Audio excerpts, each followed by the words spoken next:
एक बार फिर से आप सभी का स्वागत है आपके अपने यूट्यूब परिवार जीएल यूनिक एजुकेशन में। मैं लकी कुमार। आज का जो हमारा वीडियो होने वाला है वो भी क्लास 10th के बहुत ही शानदार एक मैथमेटिक्स होने वाला। देखिए प्रश्न, और देखिए आपका प्रश्न हमारा समानांतर श्रेणी से है, अर्थमेटिक प्रोग्रेशन से। कहता क्या है कि 34 + 32 + 30 + डॉट डॉट डॉट 10 का योगफल ज्ञात करें।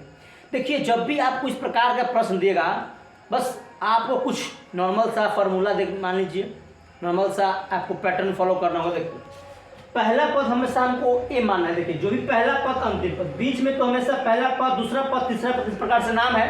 T1 बोलते हैं, T2 बोलते हैं, T3 नाम है। जैसे 34 पहला पद है, 32 दूसरा पद है, 30 तीसरा पद, इस प्रकार से पद जा रहा है। अंतिम पद कौन दिया है? 10 दिया गया है। तो इस प्रकार का हमको योगफल ज्ञात करना है। चलिए तो योगफल का फॉर्मूला देखिए हम लोग हल करेंगे।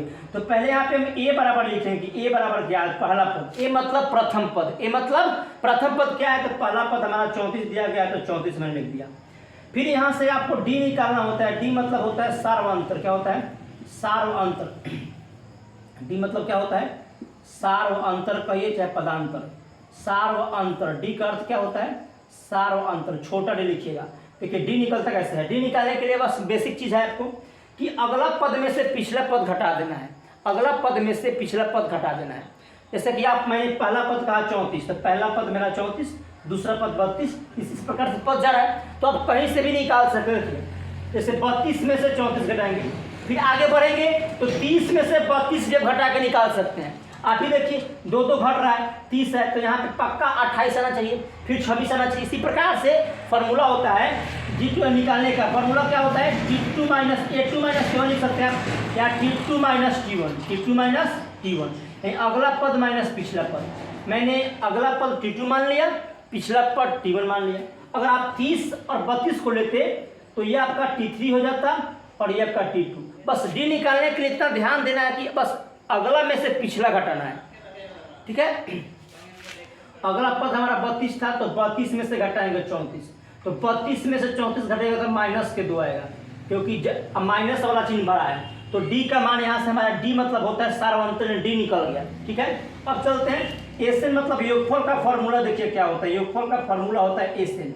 योगफल जो होता है, हमको योगफल चाहिए, तो योगफल को हम लोग एसएन कहते हैं। योगफल मतलब क्या हो गया? एसएन हो गया। क्या हो गया? एसएन। एसएन का फॉर्मूला क्या होता है? n/2। चलिए पहले बाद में योगफल निकलेगा, पहले हमको क्या निकालना है? पहले टीएन निकालते हैं, अंतिमो पद।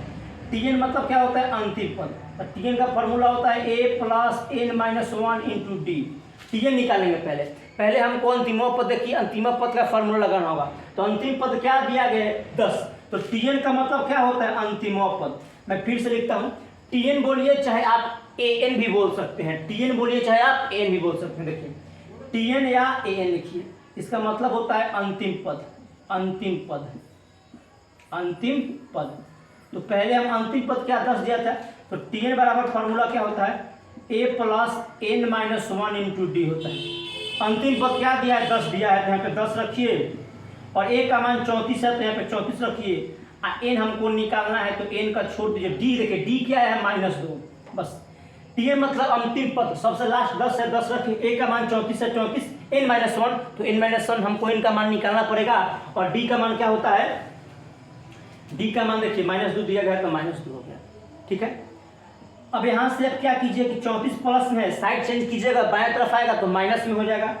तो 10 - के 34, ठीक है, बराबर में, अब बराबर बच गया, तो n - 1 इंटू में -2 बच जाएगा। घटाइएगा तो -24 आएगा। ये माइनस का 2 गुना में था, इधर आएगा तो भागा में। मैं एक बार देख रहे तो मेरा दिखाई दे रहा है कि चलिए ठीक है, यहाँ तक बढ़िया से दिखाई दे रहा है। देखिए अब घटाइएगा तो माइनस का आ जाएगा 24, और ये 2 आपका भागुना में है, तो इधर आएगा तो भागा में, यानी -2 भागा में यहाँ पे हो जाएगा। ठीक है, माइनस से माइनस कट जाएगा, 2 से 24 कटेगा 12 बार में, और बराबर का n - 1। आगे बढ़ेंगे, आगे जब बढ़िएगा यहाँ से, तो देखिए यहाँ पे 12 है, और ये -1। तो जैसे ही 1 को बाएं तरफ लाएंगे तो प्लस में बराबर में हो गया, यानी कि हमारा n का मान क्या गया? यहाँ से देखिएगा, n का मान हमारा क्या गया? 13। तो 13 बराबर n हो गया। 13 बराबर n, यानी कि n का मान क्या करते हैं? देखिए यहाँ से 2 से 12, 24, 12 बार में घट गया, n - 1। माइनस बाएं तरफ आएगा तो प्लस में 12 के साथ जुड़ जाएगा, तो 12 1 13, यहाँ से n केवल बचेगा तो n का मान क्या आ गया 13, n का मान क्या आ गया 13। चलिए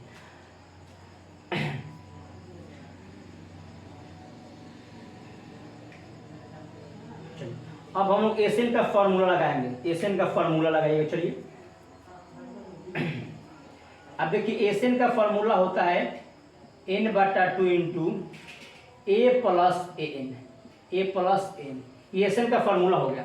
एसएन का फॉर्मूला क्या होता है n/2 इंटू ए प्लस एन, एन माने अंतिम पद, ये भी बड़ा भी फॉर्मूला होता है, ये छोटा वाला फॉर्मूला है, जल्दी बनेगा। तो एन का मान 13 हो गया, तो यहाँ से आप क्या कीजिए, यहाँ से लिखिए 13/2, 13/2, और ए का मान क्या है 34 है तो 34, और ए एन माने अंतिम पद 10 है तो 10 लिख दीजिए। ठीक है, अब इसको थोड़ा नीचे यहाँ पे करते हैं, यहाँ पे ऊपर थोड़ा आते हैं। चलिए यहाँ से आपको दिखाई नहीं दे रहा होगा, यहाँ से आपको दिखाई, मैं फिर से देखता हूँ। चलिए दिखाई देखिए, अब यहाँ से मैं क्या करूँगा, थोड़ा नीचे यहाँ पे बना देता हूँ, यहाँ पे थोड़ा ध्यान दीजिएगा। मैं यहाँ पे चलिए एन का मान यहाँ पे मैं 13 लिख देता हूँ, एन का मान यहाँ पे मैं 13 बराबर एन, 13 बराबर एन, एन का मान क्या आ गया 13 आ गया। चलिए 13, तो यहाँ से थोड़ा बनेगा आगे, आगे हमारा 13/2 हो जाएगा, और 34 को 10 हो जाएगा 44 को, तो गुना में हो गया 44, 2 के 12 से काटिएगा तो कटेगा 22 बार में, कितना बार में 22 बार। तो 22 में 13 से अगर मैं गुना करूँगा यहाँ से, तो यहाँ पे कर देता हूँ 22 में 13 से, 22 में 13 से, 3 6 3 6 2 2 6 2 8 286 आ गया। क्या आ गया, यानी कि 286, यानी कि जो हमारा योगफल इसका आया कितना आया 286, हमारा राइट आंसर आ गया इसका योगफल। देख लीजिए बढ़िया से, इस प्रकार से आप बना सकते हैं। अगर आपको योगफल कहेगा तो पहला टीएन निकालिए, टीएन दिया था अंतिम पर 10 रख दिए हैं, वहाँ से चल फार्मूला से चले हैं, तो a plus n minus 1 into D formula है, सबका मान पुट किया गया है, तो n का मान 13 आया है। फिर एसएन मतलब योगफल का फार्मूला होता है n/2 इंटू ए प्लस एन, ए प्लस एन। एक और भी होता है, एक और फार्मूला सुन लीजिएगा, n/2, यहाँ पे अगर जगह रहता तो मैं लिख देता, जगह बढ़िया से नहीं है, एक और बड़ा भी है। तो n का मान 13 तो /2 है, /2 रहेगा, a का मान 10 था, माफ कीजिएगा 34 था तो 34 हो गया, और अंतिम पद आपका 10 है तो 10 जुड़ेगा 44, 13/2 गुना 44 कटेगा 22 बार में, 22 में 13 से गुना कीजिएगा 286। इस प्रकार से हमारा आंसर आ गया है, और आप इस तरह से इस गणित को बना सकते हैं। जब भी आपको बोर्ड एग्जाम में 2 नंबर के लिए पूछेगा, इस प्रकार से बनाइएगा, आपको पूरा नंबर मिलेगा। मिलते हैं नेक्स्ट वीडियो में, तब तक के लिए धन्यवाद।